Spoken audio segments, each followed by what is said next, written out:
Hola queridos hermanos, tengan ustedes un muy buen día y les saludo con todo amor en nuestro Señor Jesucristo. Hoy vamos a seguir estudiando acerca de la fe en Dios, en Hebreos capítulo 11, desde los versículos 20 al 27. Y vamos a ver 5 personas a través de las cuales poder enfocar nuestras vidas en un Dios de providencia, en el Dios de propósitos, en el Dios de promesa, en el Dios de preservación y en el Dios de premio. Así que te invito a sumarte al estudio y a disponerte para que comencemos a ver lo que Dios nos ha dejado en su revelación tan preciosa a través de la palabra de Él. Oramos, Señor, ponemos en tus manos nuestras vidas, guíanos por el Espíritu Santo, guíanos a través de tu palabra para, Señor, vivirla, para hacerla propia, para, Señor, poder compartir a otros, no solo por nuestra boca, sino por la vida misma, que tú eres Dios, que no hay otro, y que eres galardonador de los que te buscan. Que a ti sea la gloria. Amén y amén. Muy bien. Como les decía, vamos a hablar de la fe de estas 5 personas. Y el título que le puse a este mensaje fue Los ojos de la fe. Los ojos de la fe. Recuerdo cuando era chico, mi papá tenía una cámara fotográfica que lo usaban mucho mis hermanos, se llamaba Voigtlander. Eran unas cámaras mecánicas de aquellas antiguas. Tal vez los más grandes las sepan ubicar. Esta cámara tenía varios lentes, de más grande a más chicos, donde acá realmente se veía la destreza del camarógrafo, ¿no? O sea, perdón, del fotógrafo. Se veía la destreza del fotógrafo porque tenía que tener mucha preparación al hacer foco en lo que iba a sacar en sus fotos. ¿Por qué? Porque si no lo hacía bien, si no movía los lentes de tal manera y enfocaba en el cuadrito, luego las fotos cuando eran reveladas salían borrosas, salían movidas, salían malas.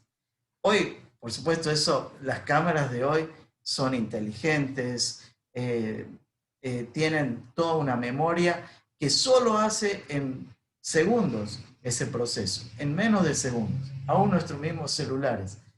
Bueno, en aquel momento era así. ¿A qué quiero traer esto? A que nuestra fe tiene ojos, ojos espirituales, pero muchas veces esos ojos están nublados, están borrosos y no ven correctamente a Dios. Ahora quiero que a través de estas 5 personas que vamos a estudiar en este día, podamos conocer a este Dios maravilloso, viendo en primer lugar la vida de Isaac. Dice el versículo 20, Hebreos 20, por la fe bendijo Isaac a Jacob y a Esaú respecto a cosas venideras. ¿Qué encuentro en esta fe de la vida de Isaac?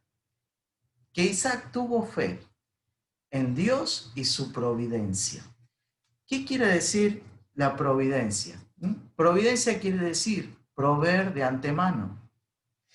Alguien también lo definió de esta manera. Es la mano de Dios en el guante de la historia. O como también el teólogo Strong lo decía también de la siguiente manera. Es aquella acción constante de Dios en los sucesos del mundo físico y moral, de modo que todo ello coopere al cumplimiento de sus propósitos originales para los cuales fue creado. Ahora, ¿te das cuenta que Dios es eterno? Nosotros somos temporales. Tenemos un tiempo de creación y tal vez sí una eternidad hacia adelante. Pero Dios tiene una eternidad desde la eternidad y hasta la eternidad, dice la palabra, y Él conoce toda el comienzo y el final de la historia, por así decir, aunque si es eterno no hay un comienzo y si es final tampoco hay un final. No lo podemos entender, Pero en ese propósito de Dios original al crear todas las cosas, Él hace que de alguna manera todos los sucesos del mundo físico, moral, nuestras acciones malas, buenas, justas, incorrectas, las que pudieran haber, lleven al cumplimiento de un propósito original para el cual Dios creó todas las cosas. Bueno, Isaac terminó su vida confiando plenamente en ese Dios. Algunos sucesos de la vida de Isaac cuando él comenzaba su vida de primera experiencia con Dios, bastante traumática por así decir, porque Abraham lo llevaba a un sacrificio. Papá, ¿dónde está el sacrificio? El cordero para el sacrificio. Y Abraham le respondía, Dios se proveerá, hijo mío. Llevaban la leña, llevaban el fuego, prepararon el altar. Llegó un momento cuando no estaba el cordero y Abraham ató a su hijo Isaac y lo puso sobre el altar. Ahora Isaac no era un bebito, Isaac era un muchacho. Algunos dicen que tenía 17 años, otros que tenían 30. Bueno, era un muchacho que podía resistirse. Sin duda, siendo un hombre de campo también fuerte y que podría haber impedido que Abraham lo atara. Sin embargo, se dejó atar, se dejó poner en el altar, pensando en lo que su papá le había transmitido. Hijo mío, Dios se proveerá. Cuando Abraham iba a extender el cuchillo, la voz del cielo, que le decía, Abraham, Abraham, no extiendas tu mano sobre el muchacho, porque ya conozco que temes a Dios y que no me rehusaste, tu hijo, tu único Isaac. ¡Qué bueno! Y dice que el monte Moría fue llamado el monte de la provisión. Jehová Jireh, en el monte de la provisión será provisto. Jehová proveerá. Ahí Isaac comenzaba a nutrir y a poner foco los ojos de la fe en un Dios de providencia. Pasa la historia un poquito más. Isaac meditaba junto al pozo del viviente que me ve. Su mamá, Sara, había fallecido. Su aflicción, su angustia. ¿Qué hace Dios? Provee consuelo. Salía al campo a meditar ahí. Y en el camino venía quien sería su futura esposa, Rebeca. Ahora, ese tiempo a solas con el Señor, Dios en su providencia proveía consuelo, proveía confianza en Dios, proveía paz y seguridad a su vida. Y así Dios le trajo a aquella compañera a su vida, Rebeca. Sigue la historia. Rebeca era estéril. Tenía a Isaac ya 40 años. Y Isaac ora por Rebeca. Dios escucha la oración, atiende su clamor. Y Rebeca queda embarazada. Cuando Rebeca ve que en su vientre luchan 2 niños, lo siente, clama a Dios. Y Dios le dice, allí en aquel pasaje que menciona, le dice, 2 naciones hay en tu seno. De tu seno saldrán 2 naciones que se dividirán. Estos hijos luchan entre sí. Pero también le dice algo muy importante. El mayor servirá al menor. Cuando Rebeca le habrá contado esto a Isaac, no dice que le contó, pero sin duda lo sabe porque también está escrito en la palabra, Isaac habrá meditado mucho esto en su vida. El mayor servirá al menor. Salió primero Esaú, quien es el primogénito. Luego salió Jacob. Los 2 fueron gemelos. Jacob tomado del calcañar de Esaú. Por eso le llamaron Jacob, que significa suplantador o el que suplanta o el que quiere reemplazar. Esaú menospreciaba la primogenitura, prefería más un plato de comida, estar físicamente contento, pero a Jacob le importaba el mejor nivel, le importaba el lugar más alto, le importaba el poder, le importaba la primogenitura. Jacob, vemos ahí, en Isaac esta situación, y en la última es la que hace referencia a este pasaje. Cuando dice, por la fe bendijo Isaac a Jacob y a Esaú respecto a cosas venideras. Isaac ya muy viejo, ya no veía, sin embargo, su fe estaba muy agudizada, firme en Dios.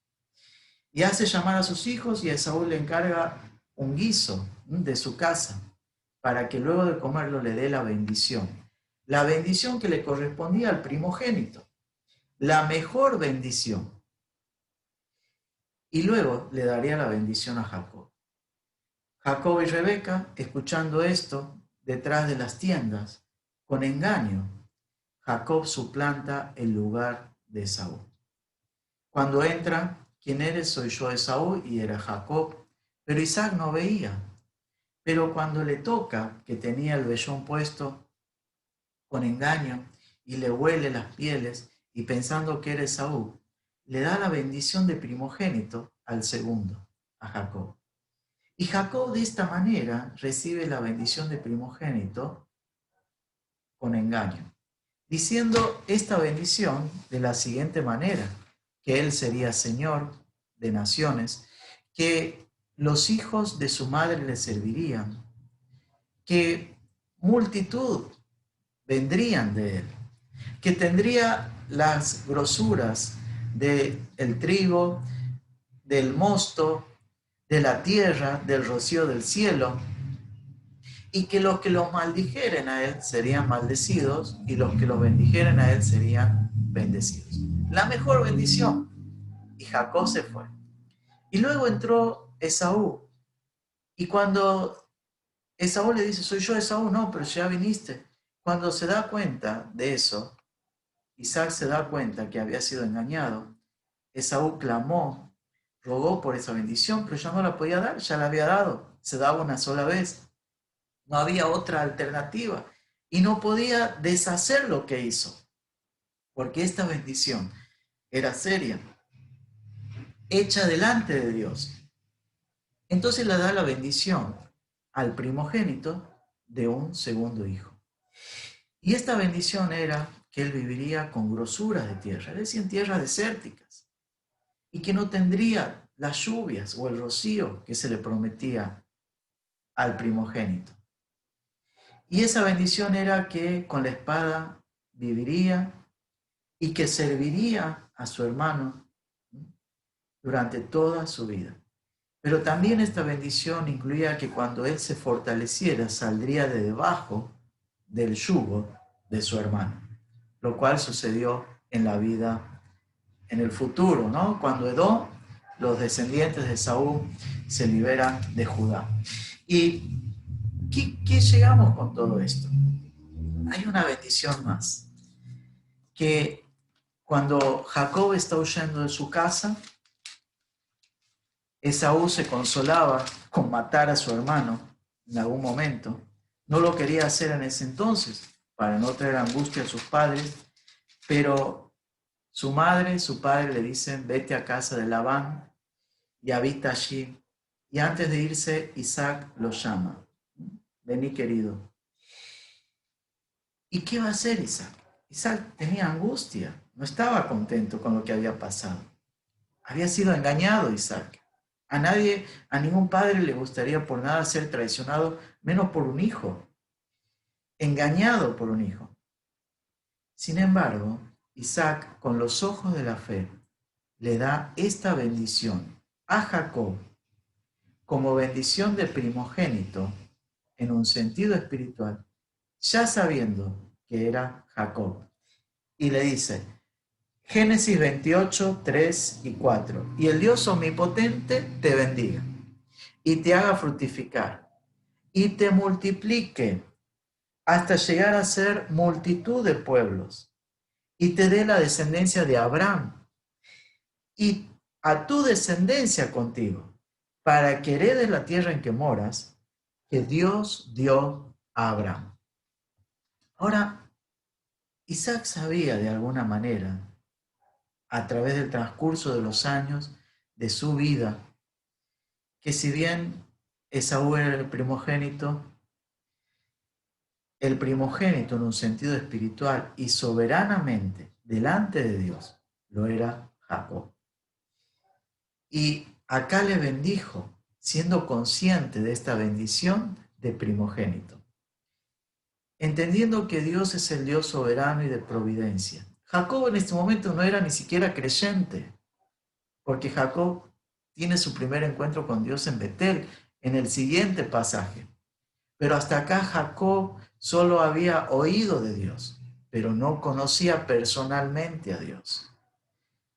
Y aún así, Isaac lo bendijo pensando en la providencia de Dios. ¿Qué nos enseña esta fe en Dios? Que más allá de las circunstancias que te toquen vivir, que más allá de las injusticias que hayas padecido, injusticias de la vida, si padeces una enfermedad, si padeces un abuso, si padeces el mal que algún otro te haya hecho, algún otro hombre, o estés sufriendo el pecado de otro hombre en tu vida. O tal vez ves que las cosas no son como quisieras. Aún puedes tener gozo en tu vida poniendo tu fe en este Dios de providencia. ¿Por qué? Porque dice la palabra Romanos 8:28, que a los que aman a Dios, todas las cosas ayudan a bien. Todas las cosas. Las malas y las buenas. Las que a nosotros nos parecen malas, ¿no? Y que son malas, pero tal vez Dios tiene allí un propósito. Y dice, los que conforme a su propósito son llamados. Qué precioso texto. Esto es lo maravilloso. Salmo 138:8. Jehová cumplirá su propósito en mí. No conocemos el final de la historia. ¿Por qué rebelarnos contra Dios? ¿Por qué ir contra Dios? ¿Por qué maldecir a Dios? Job lo podría haber hecho. Seguir el consejo de su mujer, maldice a Dios y muérete. Sin embargo, él decía, de Dios recibiremos solo el bien y no el mal. Sin embargo, adoró a Dios y no atribuyó a Dios despropósito alguno.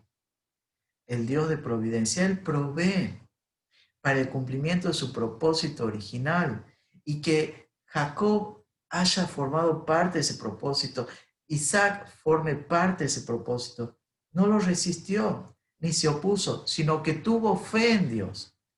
Ahora, mi querido hermano, amigo, ¿vos no vas a formar parte de esa providencia de Dios? ¿Por qué no amas al Señor? Pones tu fe sencilla en Él y confías en Él de todo tu corazón. Él es el Dios de providencia, que va a hacer que todas las cosas y variables que vos no puedas manejar cooperen al bien del propósito de Dios. Pero para eso tenés que vivir en la voluntad de Dios, estar en su voluntad, estar en su camino, buscarle de todo tu corazón, poner los ojos de tu fe en Dios. Sigamos y encontramos en el siguiente pasaje la vida de Jacob. Y también le vemos acá ya a Jacob viejo, no un muchacho, escapando de su casa. Y Jacob ya anciano, de 147 años. Dice así, Hebreos 11:21, por la fe Jacob al morir, bendijo a cada uno de los hijos de José y adoró apoyado sobre el extremo de su bordón. Jacob, dos sucesos, menciona este solo versículo. Dos sucesos. Y encontramos el primero, cuando lo llama a José. Jacob estaba en Egipto, los últimos 17 años de su vida los vivió en Egipto, cerca de su hijo, a quien por muchos años se le había privado pensando que estaba muerto. Y Jacob cree en el Dios de la promesa, el Dios de la promesa. Y esta es la fe que quiero que en este personaje, en esta persona, en este ejemplo que tenemos escrito en la palabra de Dios, lo asimilemos en nuestra vida y la hagamos también propia. Jacob conoció a Dios y tuvo su primer encuentro en Betel cuando huía de su hermano Esaú y salió de la casa de sus padres. Allí en el campo, al apoyar su cabeza en la piedra y dormir, Dios se le apareció por primera vez y dijo que a donde quiera que él fuere, él estará con él. Le dijo que no lo dejará hasta que haya hecho y cumplido en él todo lo que Dios quiere y que lo traería nuevamente a esta tierra. Eso lo encontramos allí en Génesis. Lo podés buscar y, y, y leerlo y lo vas a encontrar y también tomarlo como una promesa personal para tu vida, para que esto también sea parte de una experiencia en cada momento. Génesis 28, el versículo 15. Génesis 28, el versículo 15. Tenía esta promesa. Y allí Jacob dice, cosa maravillosa es este lugar, grande y terrible es este lugar. Muchas experiencias vivió Jacob, buenas y malas. Sin embargo, Dios cumplió esta promesa. Al final de sus días, sabiendo que Jacob iba a morir, llama a José, José se presenta, él se levanta de su cama, no sé, me imagino que se habrá sentado, su cuerpo estaba muy enfermo, pero enfermo, muchos dicen que estaba enfermo, pero por el desgaste físico de la vejez, 147 años, ¿te imaginas? Bueno, y le dice a José, José, jurame, poné tu mano acá debajo del muslo. Esa era la forma de prometer antes. Y, y decime, cuando yo muera, vos no vas a enterrar acá mis huesos, sino que los vas a sepultar junto a mis padres, allá en la tierra de Canaán. Y José le dice, sí, papá, yo voy a hacer esto. Entonces, claro, Jacob sabía que su hijo lo amaba y que tal cual iba a ser así. Dice que se inclinó sobre la cabecera de su cama. En la Biblia de las Américas, este mismo pasaje, en Génesis 47, dice lo siguiente, que se inclinó en adoración sobre la cabecera de su cama. Ahora, ¿te das cuenta? Jacob sabía que el Dios de la promesa lo iba a traer a la tierra que le había prometido. Moría ahí. No recibía en vida propia lo que Dios le había prometido, pero sabía que iba a volver ahí. Y pone esta fe en Dios, que Dios iba a cumplir esa promesa, que su descendencia iba a volver a Canaán. Pero Jacob manda de antemano, diciendo, cuando yo muera, iba a morir al poco tiempo, y en ese momento lo iban a llevar a Canaán, pero a enterrar. Pero Jacob manda que él sea enterrado allá. Ahora, la segunda parte que encontramos es cuando José trae a sus dos hijos, a Manasés el mayor y a Efraín el menor. Manasés le correspondía la bendición de un primogénito, Efraín la segunda bendición. Entonces José pone a Manasés a su izquierda para que esté a la derecha de Jacob y le sea más fácil extender la mano directamente a Jacob a la derecha, darle la bendición de primogénito. Y pone a Efraín a su derecha para que esté a la izquierda de Jacob y a Jacob le sea más fácil dar la segunda bendición. Pero ¿qué hace Jacob? Cruza las manos. Y la derecha de Jacob, que era para el primogénito, la pone sobre la cabeza de Efraín. Y Efraín recibe la bendición de primogénito. Y José dice, angustiado, papá, pero no es así, es al revés. Y cuando Jacob está dando esa bendición, dice, lo sé, hijo. Él, Manasés, también recibirá y heredará multitud de pueblos. Pero este, Efraín, será mucho más grande y será Señor. Y le da a entender que el Dios de la promesa, lo que pasó con Ismael e Isaac, Ismael fue el primer hijo de Abraham, pero Isaac fue llamado el único, tu único Isaac. Lo que sucedió en la vida propia de Jacob, Esaú fue el primer hijo, naturalmente, pero la primogenitura la tuvo Jacob por soberana voluntad de Dios. Jacob de la misma manera por la fe, sin duda bajo la guía de Dios, estaba dando esta bendición, también como una profecía de lo que sucedería en estas tribus en Israel, dándole la bendición de primogenitura a Efraín y la bendición de segundo hijo a Manasés. Jacob los toma como hijos propios, eran sus nietos, y los considera como hijos propios, por eso pasan a formar parte de las 12 tribus de Israel. ¿Qué me enseña la fe en el Dios de promesa? A confiar en las promesas que Dios nos dejó. Promesas grandes y fieles, verdaderas. A vivirlas, a hacerlas propias,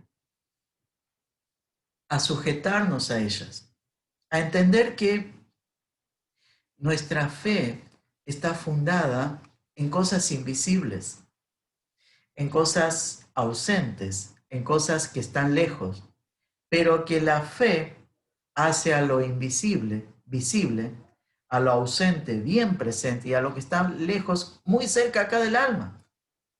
Entonces, esto dice la palabra, por fe andamos, mas no por vista.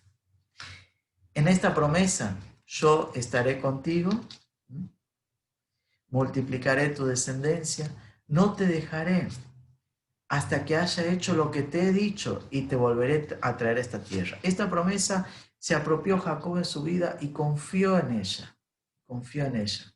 Por eso sabía de alguna manera que volvería a esa tierra. Sin duda Jacob pensaba en su reunión espiritual con sus padres, allí en la presencia de Dios. Seguimos y vemos el siguiente personaje, también José, también en su lecho de muerte.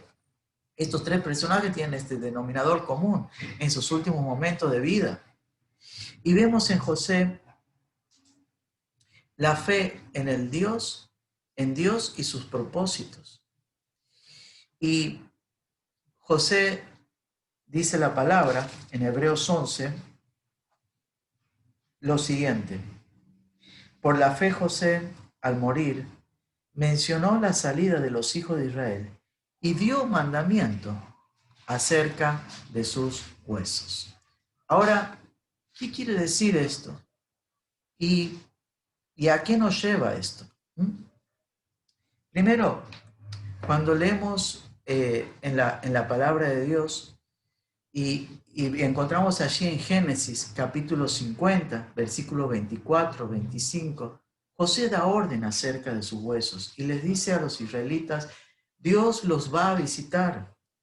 José sabía por sus antepasados, Abraham, Isaac, Jacob, que estaban temporalmente en Egipto y que Dios lo había utilizado a José para bien de todo Israel, para el bien de toda la nación, para el cumplimiento de los propósitos de Dios, el haberlo llevado a Egipto.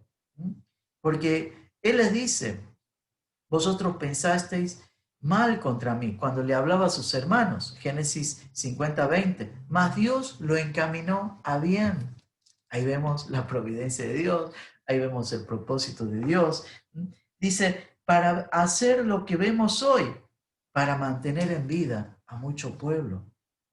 A pesar de la maldad de los hombres, de las injusticias que vivieron en la familia, entre los hermanos, Dios lo encaminó a bien para hacer lo que vemos hoy. Bueno, él sabía, José, que Dios lo iba a encaminar a bien, al futuro, que Israel no iba a quedar en Egipto, que la tierra de Israel era Canaán y no Egipto. Y él dio orden que cuando Dios los visitara, que Dios los iba a visitar en el futuro, dio orden que sus huesos no queden acá en Egipto, sino que sean llevados allí a Canaán. Ahora, hay algo que queremos aclarar. Esto que decía también Jacob, que sea enterrado, sepultado junto a sus padres, esto que dice José, que sus huesos sean llevados, esto no quiere decir que nosotros tengamos que adorar a muertos y tengamos que venerar huesos y que tengamos que hacer una reverencia hacia un muerto. De ninguna manera. Lo que estos hombres estaban dando a entender era dejar un testimonio de que sus vidas estaban afirmadas en Dios, en el Dios de la promesa, la tierra de Canaán, en el Dios de los propósitos. Toda esta descendencia, esta tierra la daré a ti. Lo que había prometido a Abraham, a Jacob, a Isaac. Era esto lo que querían dejar muy en claro.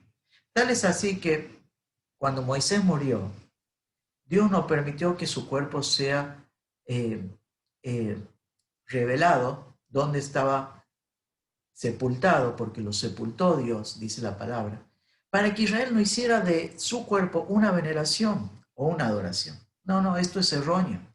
Nuestra adoración y nuestra fe debe ser a Dios únicamente y no a un ser muerto o a un cuerpo muerto o pensando que haciendo ciertas reverencias o veneraciones a un cuerpo muerto le podamos dar vida en el más allá. De ninguna manera. El destino de un hombre se define acá en la tierra. Si cree en Cristo es salvo y tiene vida eterna. Si no cree en Cristo está perdido. Entonces, esta es la fe de José en Dios y sus propósitos. Dios los guiará. Ahora, llevando a tu vida, ¿crees en el propósito de Dios para tu vida? Algunos dicen, Dios no se va a acordar de mí. ¿Quién va a tener en cuenta Dios mi vida en medio de 7.000 millones de personas que hoy tiene el mundo? Bueno, para Dios nadie es insignificante. Si vio niño hermoso a Moisés, como ahora lo vamos a ver en un momento, para ti es de mucho especial valor. Sin embargo, esa significancia la adquieren aquellos que con toda sencillez, humildad, tienen fe en Dios y que para Dios son muy importantes sus vidas. ¿Te consideras que sos importante para Dios? De hecho, ojalá que sea así, porque para Él realmente lo eres. Bueno, seguimos y vemos en cuarto lugar la fe de los padres de Moisés en Dios y su poder. Y si bien encontramos acá en Amram y Jocabed los padres de Moisés, dos levitas. Muchos años después, cuando vivió un rey en Egipto que no conoció a José, viendo que los egipcios se multiplicaban en gran manera, ordenó que los niños varones que nacieran murieran y que dejaran con vida a los niños, a las niñas, a las mujeres, a los bebés que eran mujer. Entonces, Amram y Jocabed tienen su niño, Moisés. Y la palabra, leemos acá en Hebreos 11, versículo 24, 23, dice, por la fe, Moisés, cuando nació, fue escondido por sus padres por 3 meses. Por eso ponemos la fe de los padres. Y dice, porque le vieron niño hermoso y no temieron el decreto del rey. Ahora, ¿cómo habrá sido el rostro de José? Que sus padres le consideraron hermoso. Sin duda, todo papá, mamá, cuando ve a su bebé, lo considera hermoso y más que ninguno. De eso no hay duda. Pero que la palabra lo registre, que en Éxodo 2.2 lo mencione, realmente pienso que más allá de que sus padres lo vieran niño hermoso, Moisés realmente era un niño muy hermoso. Ahora, cuando Esteban da su último relato, predicación antes de morir, menciona este hecho, esta situación en Hechos capítulo 7, versículo 20. Y dice que cuando nacía Moisés fue agradable a los ojos de Dios. La Biblia de las Américas dice que era hermoso a la vista de Dios. Ahora te das cuenta que para sus papás era niño hermoso, para Dios era hermoso a la vista de Dios. Qué bueno que existía esta comunión y temor en los padres de Moisés. No temieron la orden del rey, lo escondieron por 3 meses. ¿Cómo lo vamos a entregar a los soldados egipcios para que lo maten? Nadie haría eso, de ninguna manera. No vamos a hacer eso, lo vamos a esconder. ¿Quién sabe si Dios cumple un propósito en la vida de este niño y lo que hará? Mírale qué hermoso que es. De la misma manera, ellos temieron a Dios antes que a los hombres. Temieron en Dios, pusieron su fe en Dios, que tiene el poder para preservar vida, en el Dios que preserva. Ahora, muchas veces nos vamos a encontrar en una sociedad que sus leyes y normas, decretos, lo que saliera de los gobiernos de este mundo, son contrarias a la voluntad de Dios. Nuestra fe tiene que estar puesta en el Dios que preserva para vida. Así la fe de una persona que tiene que decidir entre abortar o dejar nacer a su hijo, debe tener esa fe en el Dios que preserva para vida. Así la fe que en nosotros de una u otra manera, Dios nos libre de asesinar a alguien o de entregar a alguien a muerte. Dios nos libre de omitir predicar el Evangelio de Jesucristo a alguien. Por la fe en Dios, en el Dios que preserva para vida. No dejemos de dar testimonio de Jesucristo, no dejemos de mirar a las personas como Dios miraba a Moisés, un niño hermoso a la vista de Dios. Mirar a las personas con toda, así sean a la vista normal de los hombres, como alguien fiero, por así decir, verle a un hermoso, ¿no? A los ojos de Dios. Seguimos avanzando y encontramos, por último, la fe de Moisés. Y dicen los últimos versículos 24, 25 y 26, por la fe Moisés, hecho ya grande, rehusó llamarse hijo de la hija de Faraón. Y encontramos acá la fe de Moisés en Dios y su premio. Y en primer lugar, acá vemos en este versículo 24 que Moisés rehusó. ¿Qué rehusó Moisés? Ese nombre digno ante el mundo, de príncipe, hijo de la hija de Faraón. La hija de Faraón era una princesa, o sea que él era un príncipe. ¿Qué título tenía? Cuando vamos al relato de Esteban en Hechos 7, 21, 22, vas a encontrar que Moisés fue criado, dice, con toda la sabiduría de los egipcios.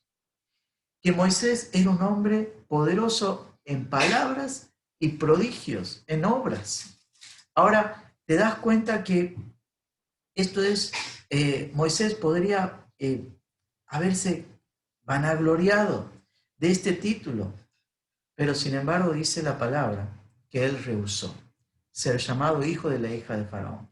Me imagino allí en medio de la sociedad, cuando él iba tal vez por las calles de Egipto, príncipe Moisés, no, yo no soy príncipe, yo soy un hombre hebreo, no soy hijo de la hija de Faraón. Tenía los títulos en el mundo más avanzado conocido en ese entonces. ¿Qué me enseña esta parte de la fe de Moisés? En que él renunció por un premio. Él renunció a los parámetros de este mundo. Mira, el mundo tiene parámetros y el mundo bajo el maligno, bajo el príncipe de este mundo, que es Satanás, tiene parámetros mentirosos, falsos, parámetros que no llenan y que los hacen temporales, que los hacen para este tiempo presente y que no tienen posteridad. Mira el caso de Moisés. Moisés renunció a lo mejor, a lo que cualquiera en el mundo consideraría lo mejor. Sin embargo, por algo peor, a lo que cualquiera de nosotros en el mundo diría, eligió lo peor, ser llamado un hebreo en vez de ser llamado un príncipe, pero recibió su premio, tal cual que hoy estamos hablando como ejemplo de su vida y está en las Escrituras. ¿Te das cuenta? La palabra enseña, no ames al mundo, ni las cosas que están en el mundo. La vanagloria de la vida los deseos de los ojos, los deseos de la carne, no provienen del Padre, sino de este mundo. Dice también en el versículo siguiente, de allí de 1 Juan 2, que el que hace la voluntad de Dios permanece para siempre. Pero el que sigue las cosas de este mundo perecerá, no va a permanecer. Bueno, dice el versículo 25, escogiendo antes ser maltratado con el pueblo de Dios que gozar de los deleites temporales del pecado. Y acá le llamo resolución. Le llamamos resolución a esta iniciativa, actitud de Moisés. Siguiendo el pasaje del relato de Esteban en Hechos, capítulo 7, vas a encontrar que a la edad de 40 años Moisés salió de la corte y salió del palacio y fue a visitar a sus hermanos en Gosén y veía que era maltratado con los egipcios y se identificó por los egipcios, se identificó con ellos. Dice, por esa fe en Dios y su premio, eligió el maltrato del mundo. ¿Qué? Los deleites temporales del pecado. El pecado tiene sus deleites y son temporales y pasajeros. También seguimos viendo el versículo 26, teniendo por mayores riquezas el vituperio de Cristo que los tesoros de los egipcios, porque tenía puesta la mirada en el galardón. Y acá le llamamos recompensa. El vituperio de Cristo, ¿qué es? Es la desaprobación que puedas recibir de parte de los hombres, con mucha dureza, una desaprobación con mucha dureza. Ahora, Pedro y Juan vivieron el vituperio de Cristo. ¿Y de qué manera? Habiendo sido azotados, los apóstoles, allí frente al concilio, les intimaron a que no hablaran en el nombre del Señor Jesús. Y cuando salían, ellos decían, es preferible obedecer a Dios antes que a los hombres. Juzguen ustedes si es recto obedecer a Dios antes que a los hombres. Y dice la palabra que salían con gozo de haber sido tenidos por dignos de padecer afrenta por el nombre de Jesús. Filipenses 1:29. Padecer por causa del Señor Jesús es un privilegio. Si padeces vituperio por tu fe en Cristo, es decir, el desprecio, la desaprobación duro, fuerte, esto es un privilegio. Bueno, que el Señor nos permita vivir este privilegio para honrarle a Él. Y dice, porque tenía puesta la mirada en el galardón. Dios premia. El versículo 6 de Hebreo es galardonador de los que le buscan. El Señor Jesús, Hebreos 12, versículo 2, también leemos que tenía puesta la mirada en quien el gozo, dice, puesto los ojos en Jesús, dice, sufrió tal contradicción de pecadores, que sufrió, dice, contra sí mismo, para que vuestro ánimo no se canse hasta desmayar. ¿Y cuál fue? Dice, el cual por el gozo puesto delante de él sufrió la cruz. El Señor tenía ese gozo, la mirada en el galardón, la mirada en el premio. Por último, el versículo 27 dice, por la fe dejó Egipto, Moisés, no temiendo la ira del rey, porque se sostuvo como viendo al invisible. Y esto me habla de refugio. El Señor es mi sostén. Al Señor no le vemos, pero Él está presente y tan real, al punto que le vemos con los ojos de la fe y como realmente. Primera Pedro 1:8 dice, a quien amáis sin haberle visto, en quien creyendo, aunque ahora no lo veáis, os alegráis con gozo inefable y glorioso. Nosotros creemos en este Dios precioso, maravilloso. Él no temió la ira del rey. Nunca temamos a un hombre por encima de Dios. Dios primero. Es preferible obedecer a Dios antes que a los hombres. Los padres de Moisés, como recién veíamos, no temieron la ira del rey. No temieron. Así tampoco Moisés no temió la ira de Faraón. A Dios sea toda la gloria, toda la honra. Te invito a que oremos y así concluyamos. Señor, bendice a cada uno de mis hermanos para que, Señor, tanto su fe como la mía en ti sea cada día más importante, más perfecta. Señor, que podamos ver en ti el Dios de toda providencia, ver en ti el Dios de la promesa, el Dios de los propósitos, ver en ti, Señor, el Dios que preservas, ver en ti, Señor, el Dios que premia ricamente. Señor, te pido por si alguno no tiene a Jesucristo en su corazón y que está oyendo estas palabras de tu palabra, Señor, que crea en ti, se arrepienta de sus pecados, te pida perdón y crea en Dios. Agudice los ojos de su fe, de la fe en Dios. En el nombre del Señor Jesús. Amén y amén. Que el Señor te bendiga ricamente y si el Señor permite, nos estaremos entonces viendo en la próxima oportunidad. Muchísimas